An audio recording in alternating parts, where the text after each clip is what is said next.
Hello and welcome. It's fair to say that when somebody buys an old vehicle, whether it's a bus, a coach, an old lorry or even a classic car, the eventual aim of the game is to restore it. And once the mechanics are all sorted out and it's running smoothly and reliably and it starts safely and it stops safely, the next step is to address the bodywork and make it look pretty. Now, some bus owners, and they will remain nameless, tend to do this bit first.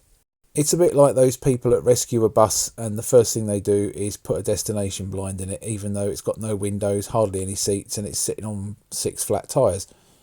I'm sure we've all seen it on social media. Anyway, I've always been of the philosophy to get the mechanical work done first, so it might look like a bit of a wreck, but at least it's running smoothly and it's running reliably. So recently I've got to this stage with 2 of the buses in my care. One is my own personal bus, Bristol VR PKE 809M, and the other one is the Friends of the East Kent AEC Swift VJG 187J. Both had been stored outside and the weather had taken its toll on the bodywork. PKE had been outside for about 16 years. But VJG, the Swift, had only been outside for a few years, but they'd both been neglected. We'd got to the point in the restoration where they were both running all right, everything was legal, everything was safe, so it was time to turn our attention to the bodywork. As to be fair, they were looking very scruffy. Now, when it comes to painting a bus or a coach, there's several ways you can go about it. You can either do it yourself, or you can take it to a coach painter or a proper paint shop and pay to have a professional job done on it. And that's going to be anywhere from above £2,000 to maybe £5,000. But you've got to remember you're paying for somebody's skill and time, and it is a skilled job to do it properly. Again, those of us on social media will have seen the postings by people like the Revivist on this Facebook group and the skill that goes into brush painting, and you just look at that and think, wow, you make it look so easy. I was quite lucky when I bought my first Bristol VR SKL 681X that the coach painter at the local bus garage was on hand to give me a crash course in how to do it. His name was Nigel, and he was a very, very skilled coach painter, and he could do all sorts of bodywork repairs as well. Anything the bus drivers challenged him with from a damage perspective, he took up that challenge and made it right in a very quick time. Now, there were lots of legends about Nigel, and he always used to wear his baseball cap on his head back to front with the peak at the back. And one of these legends was that he was painting a bus one day and he kept getting these mysterious wavy lines on the side panels. And then suddenly he realised it was the peak of his cap, hence the decision to wear it back to front. Like I say, this was probably just a legend. Anyway, he gave me a brief crash course in how to coach paint properly, and 7681 SKL 681X, my Bristol VR, came out quite well, and I got a bit of a taste for painting buses by myself. Now, I just want to say at this point, I am certainly not an expert. I am not a professional coach painter. I am just a bod with a bus that has a go at doing it himself.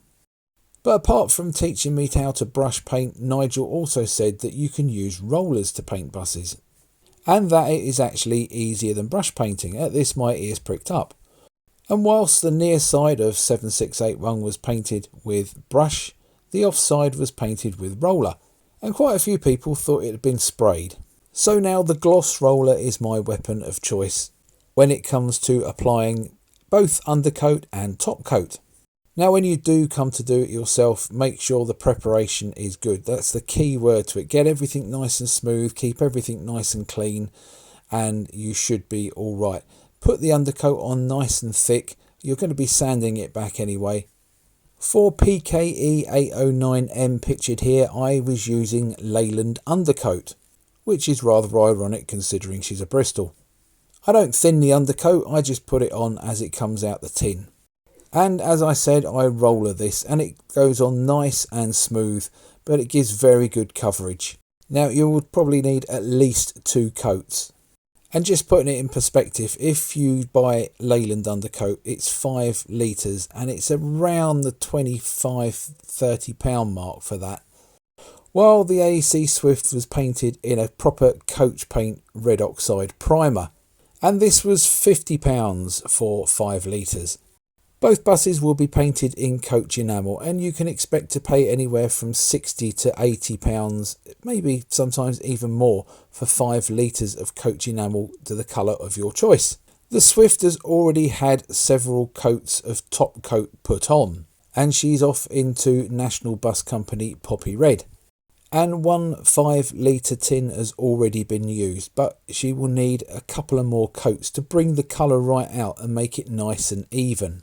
And the top coat I do tend to thin down a little bit using suitable thinners. As you can see from the pictures, VJG 187J was a little bit of a state when she arrived with Friends of the East Kent. The cream roof had bared the brunt of the weather and had gone incredibly faded and started to peel off. So I applied a white undercoat on the roof just to tidy it all up. And she ran around like this for 2 or 3 years. Now the other thing to consider when you're doing a repaint of a vehicle is what era to set it in. If you're lucky enough to have a bus that has got pristine panels and looks absolutely immaculate and is original both in and out, you can consider maybe painting it in the original colour scheme. But if, like poor old PKE 809M and VJG 187J, you've got a bus that looks a little bit dowdy, has got a few dinked panels here and there, and has got a few mismatched seats inside, and you just want to tidy it up, it might be worth painting it in a livery it wore later on in its life. But the main thing is, whatever colour you paint your bus in, it's your choice. It takes me about 6 or 7 days to paint a bus, and take into account sometimes I only get to the garage or get to the buses 1 day a week. That can be about 6 or 7 weeks it takes doing it completely. And anyone that spent 6 or 7 days painting a bus, they absolutely love being told it's been painted in the wrong shade of red, the wrong shade of green, it never wore that colour when it was in service, and so on and so on and so on. You make yourself very, very popular if you say that to someone that's just painted a bus. So colour is a matter of personal choice. If you're the sole owner of a bus, you can paint it whatever colour you want. Now, as I've said before, my weapon of choice is a gloss roller, and they tend not to stand up too well to being used for undercoat. By the time you get to about the 3rd panel, sometimes even the 2nd panel, this gloss roller is looking pretty shabby and sorry for itself. So you can imagine how many gloss rollers I'm going to get through painting PKE 809M. I believe painting the Swift I got through about 12. But when you get to the top coat, things get an awful lot easier because they are gloss rollers and it's gloss paint. And this is the roller's time to shine. And when I was putting the top coat on VJG 187J, the Swift, I managed to get literally the whole side of the bus done with one gloss roller. Now it is important that you key in the paint between coats. So you give it a light rub down once it's all nice and dry, to help the next coat of paint stick to the previous one. And admittedly, this was something I didn't do with SKL 681X. And when she was stored outside for a while, a big flake of paint came off where it hadn't been keyed in properly. And it wouldn't have been so bad, but it was right over the fleet name. So instead of reading East Kent, it now reads Eat Ken. So remember to rub that paint down. On both VJG and PKE, there were bare metal panels that needed treating. If you have a bare metal panel that needs a liquor paint, you must put etch primer on it first. This stuff literally etches into the metal, hence the name. And if you don't use this, you could find your paint peeling off. We used a grey rattle can etch primer on VJG, and that's the bit that you can see in the waste rail. Whereas on PKE I used a white brush type primer. Both work just as well as each other though. Now it's also worth mentioning the choice between brush painting and spraying. If you have the skill and the space to spray paint, then it's always a good option. But you do need to make sure you're away from other vehicles, as the paint will stick to not only what you want to paint to, but the things that you don't necessarily want to paint, like other people's buses and people's cars. Many years ago I used to work for a bus company in Ramsgate, and they used to spray paint their own buses red. I won't name them, but those of you from the area will probably guess who I'm talking about. I had a blue and silver company van, which soon ended up with a misting of red paint over it and over the windscreens as well. The same company also managed to set off the smoke alarms at the nearby Tesco store when the paint misted into the air intake of the air conditioning systems of the store.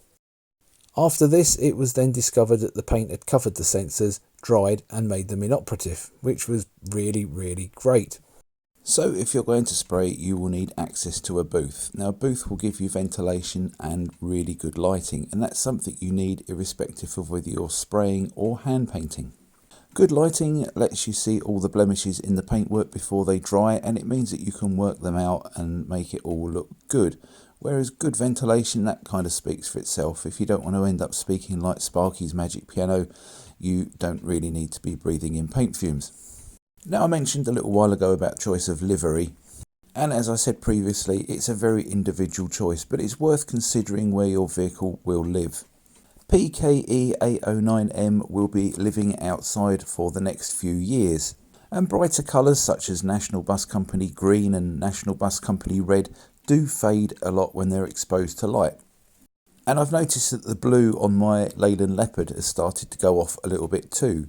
So 809 will be wearing Westbrook Travel colours, which was a local company based on the Isle of Wight in the 1990s, and the livery is predominantly grey, which should suit the outside storage quite well.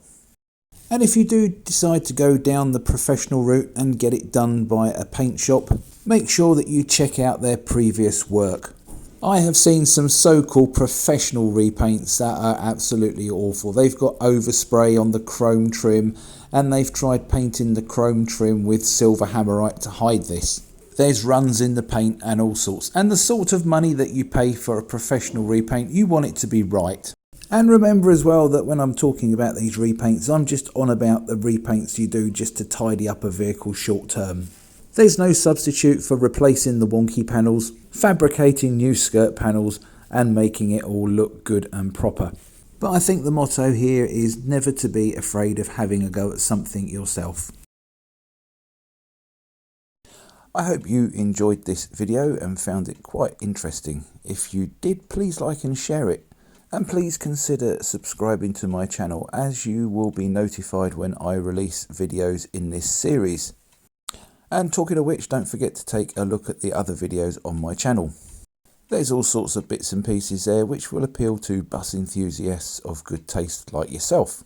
And there might be the odd mention of a train, a London taxi and potentially a car ferry as well. Well, thanks very much for watching. Take care. Bye for now.